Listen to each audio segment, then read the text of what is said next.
Guys, thank you so much for joining us tonight. As mentioned in the email, we have a special guest, Tim Floyd, to chat to us about his program, which he calls it Easy Speed. They're waving. Quick background on my connection to Tim is that he was my swim coach. I hired him for the final year of my racing, and he was the one that really led to massive breakthroughs in the swim for me. Part of that was the way he instructed, and we can discuss it. We're just talking about it. We're going to discuss that at another point because it heavily influences your swim training as well. But more so than that was he was the first coach that ever helped me learn how to focus. And as he calls it, Easy Speed, I'll let him explain it, but it's basically a mindfulness program. And it was during COVID, and we were doing his program pretty much every night. And there was a drastic change in my performance, in my life personally. My husband noticed it, and he'll talk about that as well, as far as how much more of a calm and focused person I was after working with Tim. And I attribute that to him. So every year we bring him on to discuss. It's probably, I feel, one of the most important things that we probably all neglect is the mental side of training, the focus side of training. And so Tim has a presentation for us today, and I'm going to turn it over to him. Okay. Well, thank you, Natasha. And thanks for everybody coming on tonight. I appreciate your time. What I wanted to talk about was, I came up through swimming. I actually did triathlons when I was younger, from about 15 to about 20. So my first triathlon was 1988. And, kind of at the early years of the sport, but I was mainly a swimmer and mainly a sprinter. But there were a lot of different ideas, even in swimming back then, about how to get better. But most of it, all kind of revolved around a base of training. And it's interesting because does anyone know what celebrated 100-year birthday last year? Anybody? 100 years ago, two exercise scientists named Hill and Lupton conceived the idea of VO2 max. 100 years, so 1923. And, that's been, for the large part, what all endurance coaches have focused on for certainly the last 50 years, has been, if you're an endurance athlete, your primary focus is how do you build VO2 max? And actually, there was a kid not too long ago that tested the highest ever for VO2 max. It was like 96.7. And they thought it was a mistake at first. And but they had him in a national program from when he was like 14 or 15. His first kind of test that he ever did at 14 or 15, it was already at 74. And then he trained up and got up to 96.7. But that's been the focus of training, is how do you increase VO2 max? What's popular now within triathlon is, looking at LT1 and LT2. And look, these things are all important. Don't get me wrong when I tell you this. These are all very, very important ideas and concepts to understand. But at the end of the day, what we're really doing is training a skill. And that skill, okay, and everything that makes up that skill, or a good portion of that skill, resides in the brain. So it's from your movement, the actual movement that you're making and how efficient or inefficient it is. Your resiliency, your perception of effort, your proprioception, your emotional stability on race day. These are all things that are going to come into bear and will impact your ability to race effectively. So like the kid that tested higher than anyone has ever tested ever. He tried to be a pro cyclist for about 5 years. And while he had flashes of brilliance, he wasn't able to put it all together. And at the end of the day said, look, I just didn't like the monotony of a pro lifestyle. So there are a lot more things that go into the success of an athlete beyond just VO2 max. And one of the things that I recognized was, hey, what do we need to do to train kind of the brain? Since, if we look at this idea that the brain and the body are really, really intimately intertwined. So, if the brain doesn't make an adaptation to the training, then neither does the body. So if you're just kind of, going along, kind of checked out, maybe crushing, a bunch of shows on Netflix to get through your trainer ride, you got to ask yourself then, how much of an adaptation did I really make to that training at the end of the day? When I wasn't really wholly present. So how was your pedal stroke? What pedal stroke were you doing over and over again? In the pool, which is even more critical. Were you present for every stroke that you made, or were you checked out thinking about something else?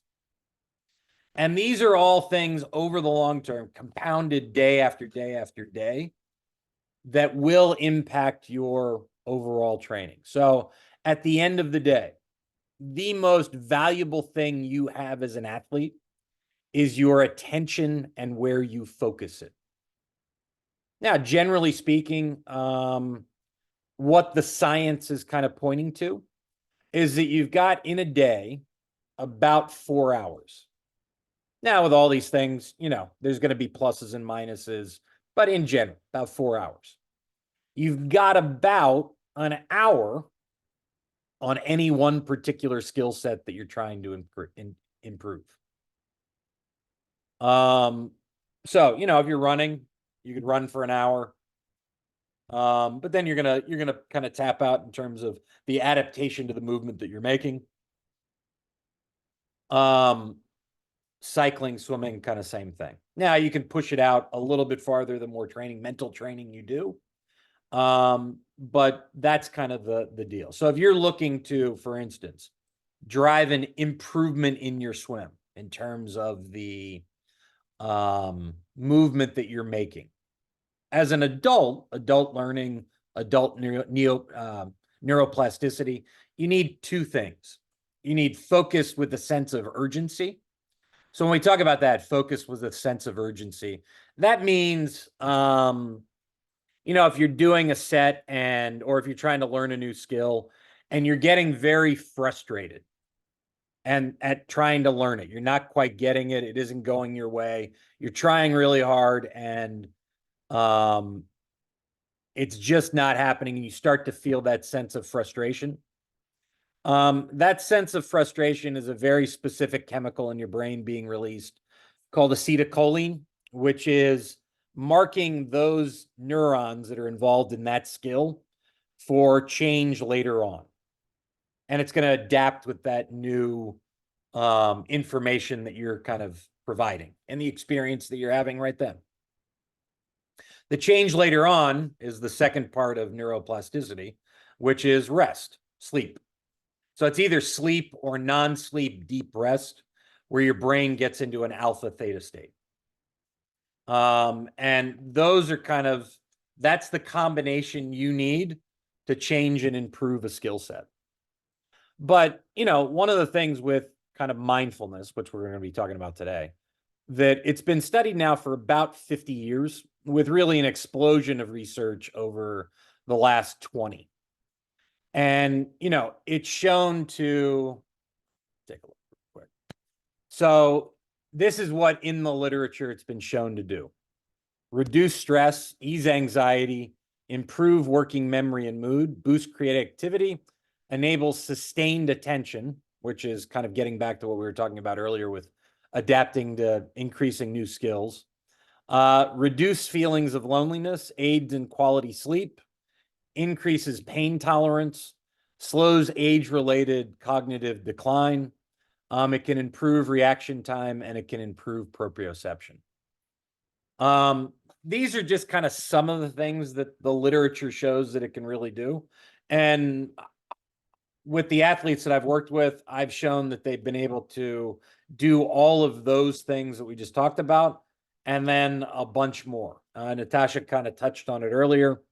Every pro triathlete that I worked with that did this program The one thing that they mentioned that was common across the board was their significant other always knew when they were doing it, because they would always have better relations with their significant other.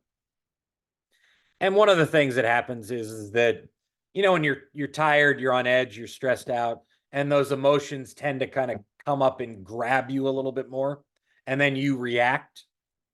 There tends to be a lot less just kind of reaction.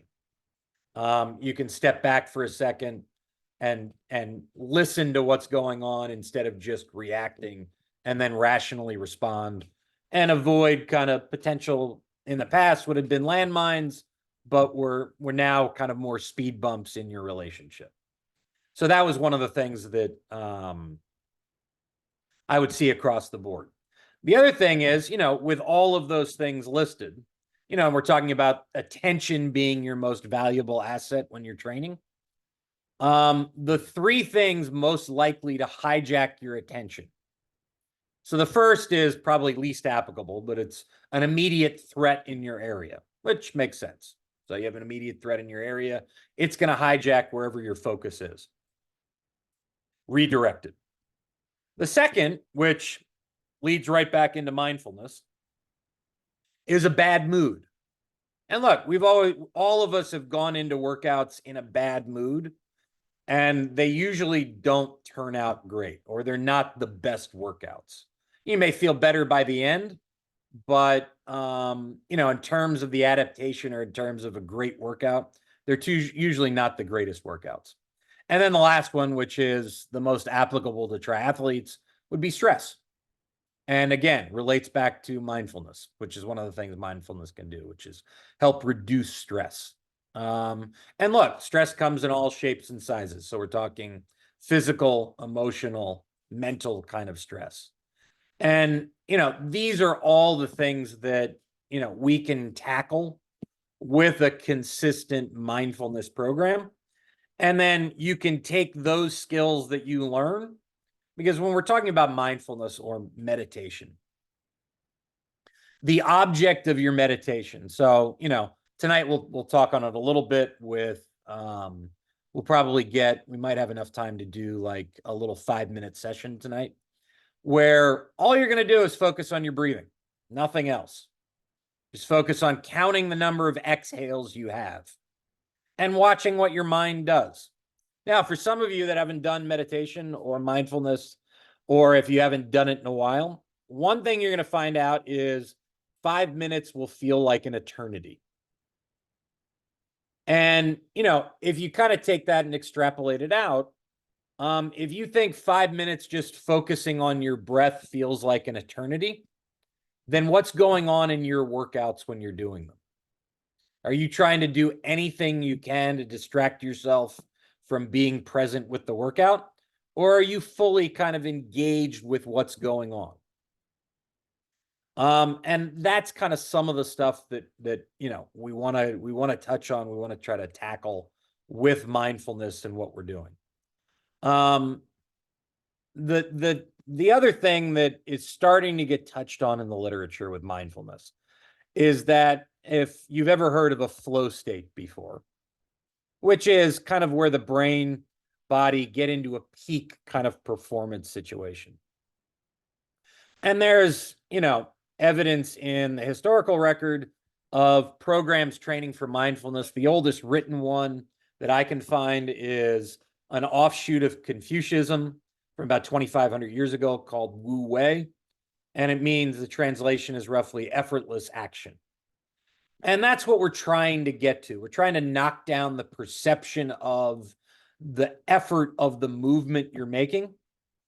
And, the brain is going to play a large part in that perception of effort. And what I mean by that is the brain is 3% of your body weight.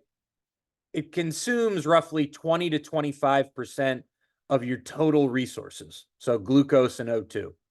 So it is always looking for homeostasis. It's looking for, how do I keep this consumption level the same?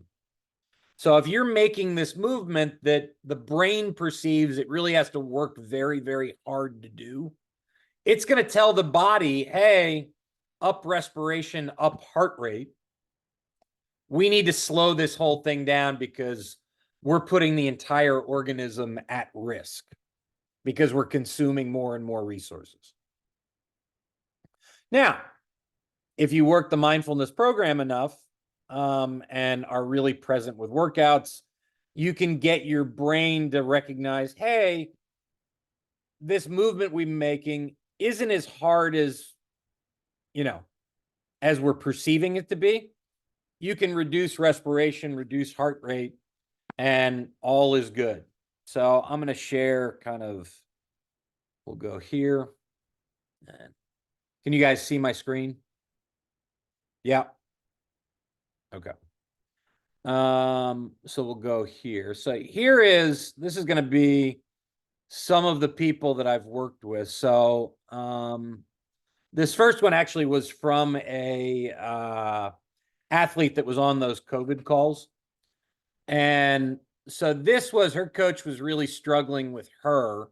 So the first one on the right or the left of the screen was she would always run. She could never get the athlete to run with any heart rate that was usually below 170. It was usually about 160. I think this one was 168. And that becomes as you guys know, it becomes kind of problematic if you're going to do any kind of endurance activity to run at a heart rate that high for any sustained period of time.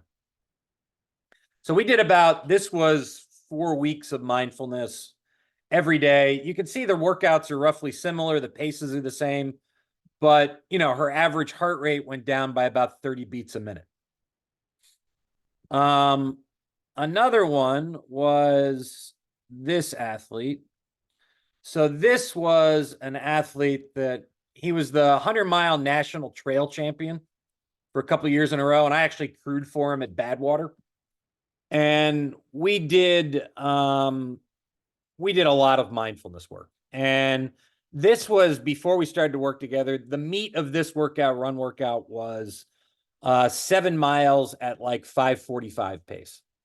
And so what you can see is, it's what any endurance kind of athlete would look like. It starts out at around warming up at about 120 beats per minute, peaks at 169, steadily gets higher as he goes along. Average was 144. So, standard bread and butter, you see it every day. Okay. This next one was 5 minutes at 5:30 pace. Now, the interesting part is when he starts going faster, his heart rate doesn't go up, it actually goes down. So you can see he starts out, the heart rate's at about 120 again, kind of in the warm-up. When he starts going 5 miles at 5:30 pace, it initially goes down to, I think it's under 100. And then, average was 119, peaks at 137. And if you are doubtful about that, here is, let's see if I can find it. I think I got it.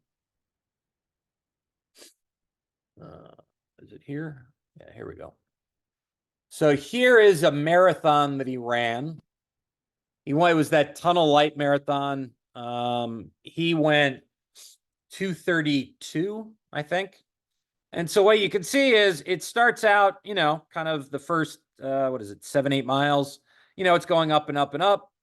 And then he gets into, kind of a flow state.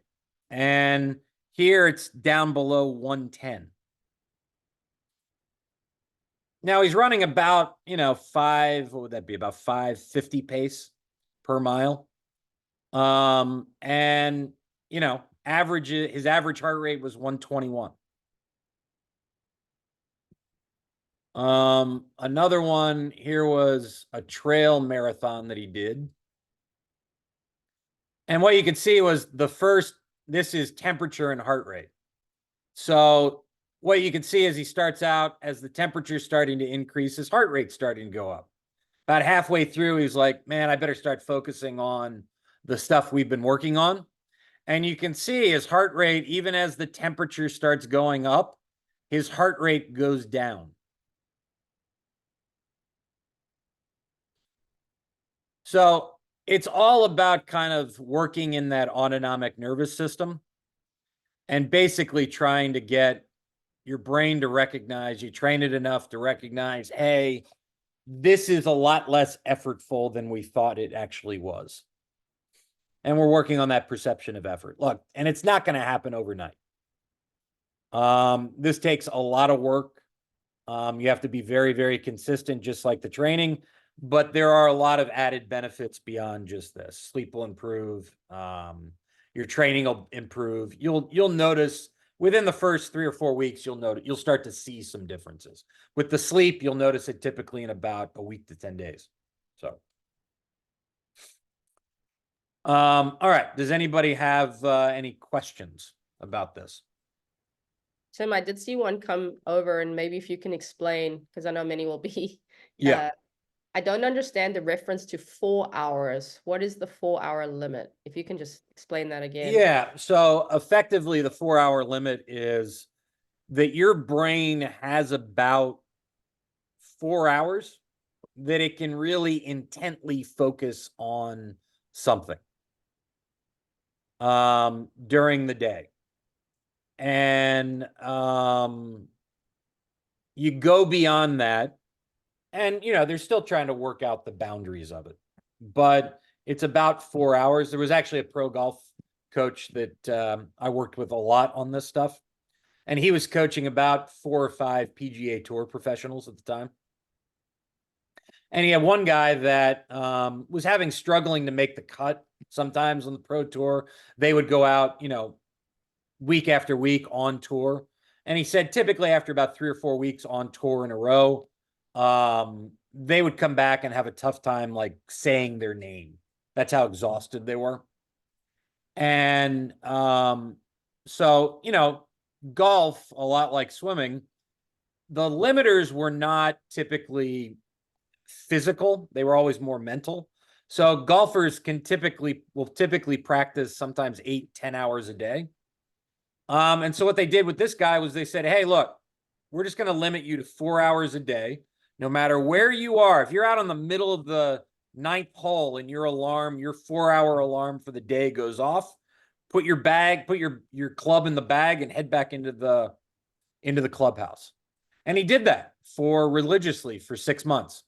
And that season, he did not miss a cut. And look, again, we're trying to drive this skill. And typically what you see, and I see this with a lot of pro triathletes sometimes, is if you go beyond that 4-hour limit, you can do it for a while, but all you're really doing is robbing from the previous day to pay for the next one.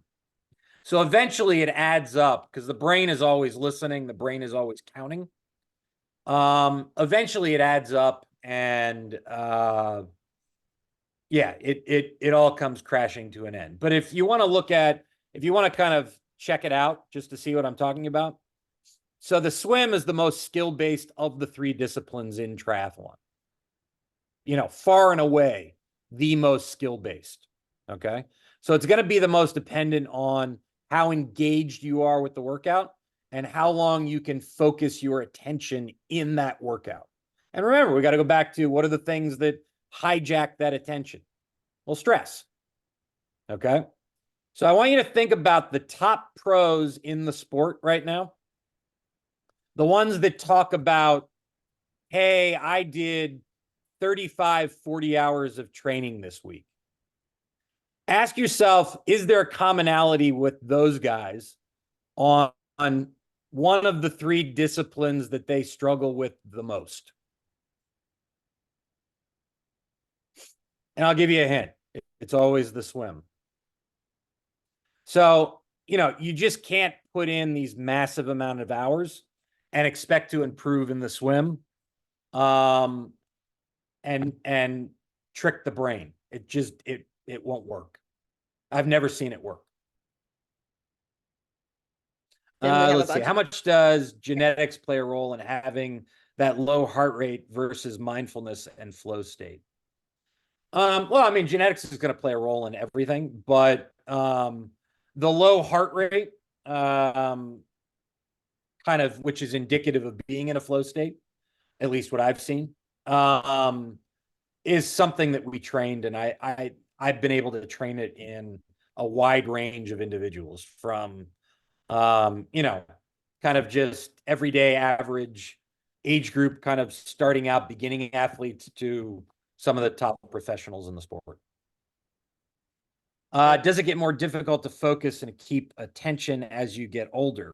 For example, when you're in your 50s? Yeah, it does, of course. Cognitive decline is as you get older, like all sorts of decline as you get older, is just a fact of life. Now, here's one of the things they do know from studying long-term kind of mindfulness meditation practitioners, is that their brains typically look about 10 years younger than people in their age group. So it's really beneficial in terms of delaying some of the onset of that cognitive decline. In the charts, we saw the HR drop a lot below average at first.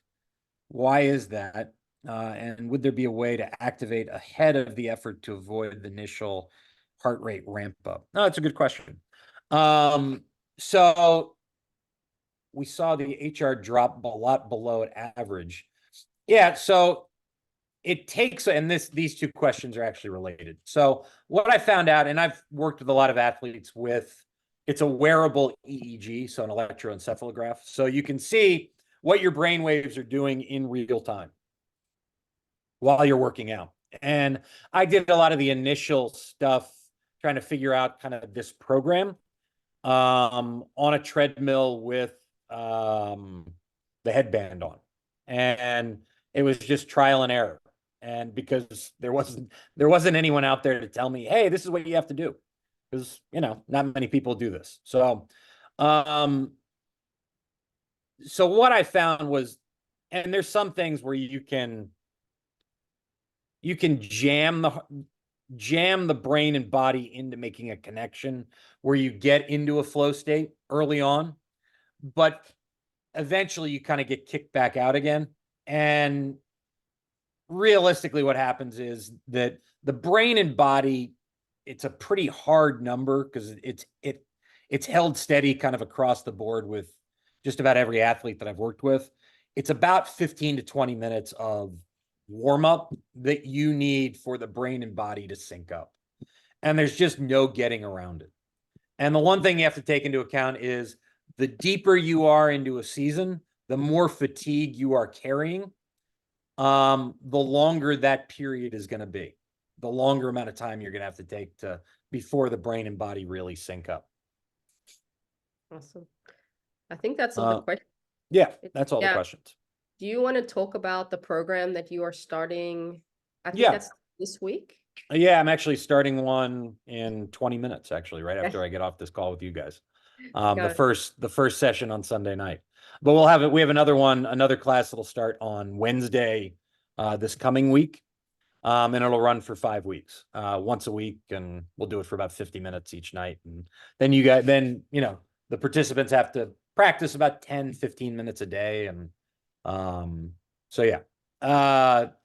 So what we can do real quick actually is we'll just go through kind of what we're going to do tonight in the session when I get off this call. So what we want to do, when we're talking about mindfulness or meditation, okay, there's always an object of the meditation.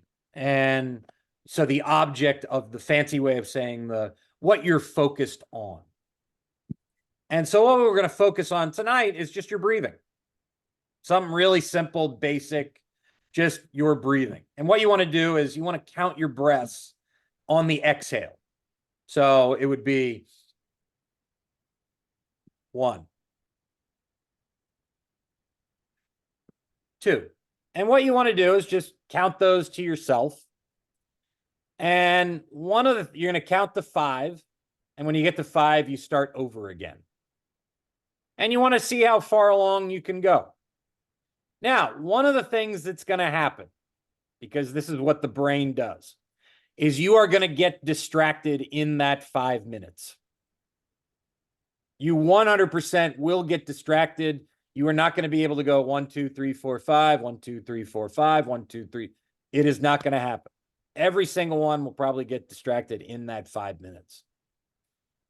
Now, here's the really important part. Big step is recognizing that you're distracted. Recognizing that you're thinking about, oh, something at work that I have to do this week. Oh man, that deadline I missed. Ooh, I forgot to mail that thing to the person. Oh no, I didn't write back to Natasha. All of those things kind of will come up. It's always going to be about, a regret, something that happened in the past, or a worry that is something in the future. Okay. And those kind of, you'll chase those, you'll go down those rabbit holes. And then you'll go, oh, wow, I'm not thinking about counting my breaths anymore. Okay. That is totally okay. Okay. This is what the human brain does. Now, what we want to do is we want to go through this process, recognizing that we were just distracted. Okay. So that is the big, huge step. You recognize that you're getting distracted. So you're stepping outside for a second. Okay. The second thing would be to acknowledge whatever the distraction is. Okay. Doesn't matter what it is. Just acknowledge it. So if it's a worry, something you're worried about, just say, yeah, I'm worried about that. Acknowledge it. Okay. Next thing you want to do is kind of detach from it. Detach from that worry. So almost kind of like if you ever had an itch that you didn't scratch, where you just said, hey, I'm going to see how long I can go without scratching this itch. You kind of detach from it and it gets itchier and itchier and itchier. And then it starts to kind of fade away. That's what you want to do. You just want to observe it. Observe whatever your worry is. Just kind of let it fade away. And then this is the really important part. You want to be very, very gentle with yourself, because remember, the brain is always listening. Okay. It is always making habits. So if you constantly beat yourself up, you're going to be constantly beating yourself up. So this is the important part. Gently pull yourself back to what you were focusing on, which was the breathing. Now, every time you go through that process, okay, it is like another rep in the gym for your brain to strengthen your ability to direct your attention at whatever you want for as long as you want, regardless of the amount of stress you have on you. Now, if that sounds familiar, sounds a lot like training, where if we want to exceed, we want to excel. We want to be able to hold our attention like a spotlight on, say, for instance, Natasha was saying, hey, you're crossing over at the front of your stroke. Okay. I need you to move it where it's more in line with your shoulder. Okay. If you can relentlessly focus on that in practice, even as the reps and the repeats and the intervals are getting harder and harder to do, but still retain that ability to focus it right there and move that right there, that's where you build up real resiliency in your stroke for your race. And you're building up your ability to focus regardless of the amount of stress you're facing. And that's ultimately what we're trying to get to. And what will ultimately put us at the threshold of getting into a flow state. And there's other things that you can do to kind of push yourself past that threshold, but that's what we're looking to do. Initially, that's what we have to build up to. So what you want to do is you want to get to a comfortable spot. You're just going to be seated. You want to be able to sit really, really upright. Okay. So just like be the equivalent of like running tall, being very long in the water, having a really great position on the bike where you've got a very, very straight back, kind of feet firmly on the ground. If you got your hands, you want to know what you do with your hands, just kind of lift them up, and then wherever they fall down on your knees, that's typically usually a pretty good place. Now, we Tim, can start off. Yep. can I stop you? Guys, Yeah, I sure. want you all to do this. So I'm looking at Brian, sit up straight. I want you guys to go through this process. And Tim, maybe let's just do like 2 minutes, because in 2 minutes. Yeah, we're it'll be running out like, of time anyway. yeah, it's gonna Yeah, be well, I mean, 2 minutes will be a lot for some of you. yeah. Yeah. If you've never done this before, 2 minutes will feel like an absolute eternity. So here, let's see.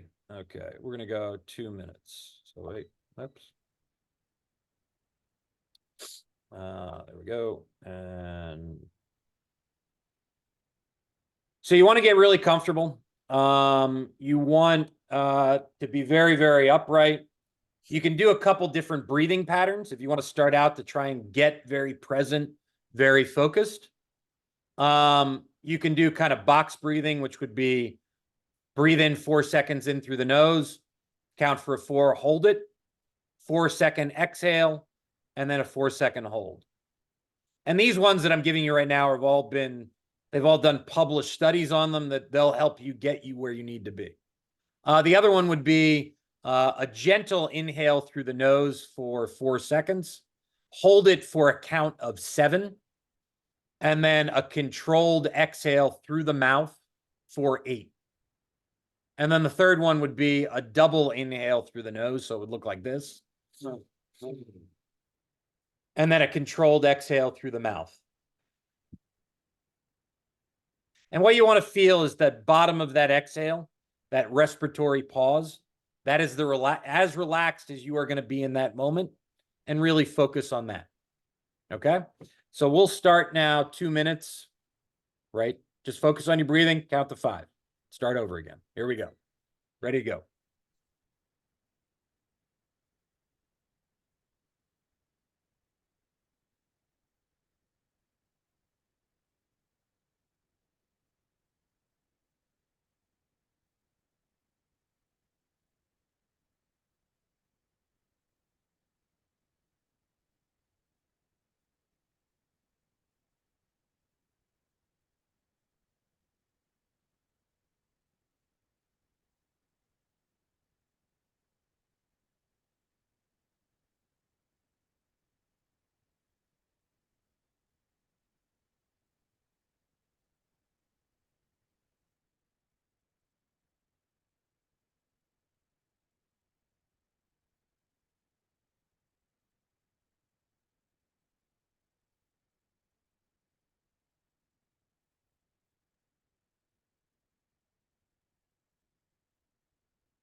Okay, that was 2 minutes.